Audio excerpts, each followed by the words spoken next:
வணக்கம் சிம்மராசி அன்பர்களே, சூரியன் ஆட்சியிலே அமர்ந்து விட்டார், கேதுவுடன் சேர்ந்து அமர்ந்திருக்கிறார்.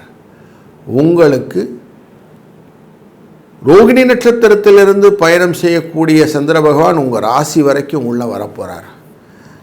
அப்போது 10ஆம் இடம் அப்படிங்கிற தொழில் ஸ்தானத்திலிருந்து வருவதனாலே சந்தோஷம், வெற்றி மற்றும் காரிய தடைகளை தாண்டி உங்களை அடையும் போது சூரியனின் அந்த சேர்க்கையான அமாவாசையுடன் மகம் அப்படிங்கிற நட்சத்திரத்தில் முடியக்கூடிய வாரம் உங்களுக்கு சுபிட்சங்கள் பல கொடுப்பதற்காக இந்த வாரம் இருக்கிறது.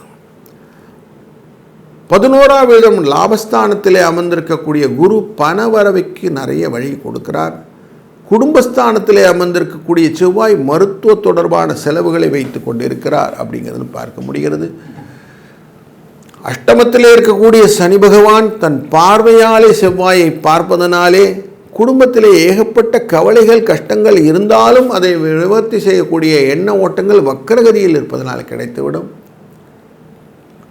குரு தன் பார்வையாலே 5ஆம் இடமான தனுசு ராசியை பார்ப்பதும் செவ்வாயும் பார்ப்பதும் குருவும் பார்ப்பதும் அதனோட சனியும் பார்ப்பதும் அந்த குழந்தைகள் யூக வணிகங்கள், கற்பனை, வித்தை, தொழில், விருத்தி, வரவு, செலவு இது எல்லாமே ஒரு மிக்சடாக கலவையாக நிற்கும் உங்கள்கிட்ட. இதெல்லாம் நம்ம லாபம் உண்டு, நஷ்டம் உண்டு, லாபம் நஷ்டம் உண்டுன்னு எல்லாம் சேர்ந்து ஃபைனலாக பொருள் வரவு உண்டாகும் அப்படிங்கிற சூழ்நிலையை காட்டுகிறது.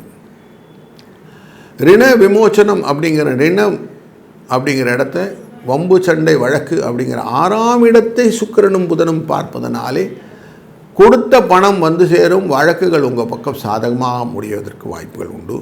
5, 9 என்ற அதிர்ஷ்ட எண்ணை பயன்படுத்தி கொள்ளுங்கள். இந்த வாரம் சுபிட்சமான வாரமாக அமையட்டும்.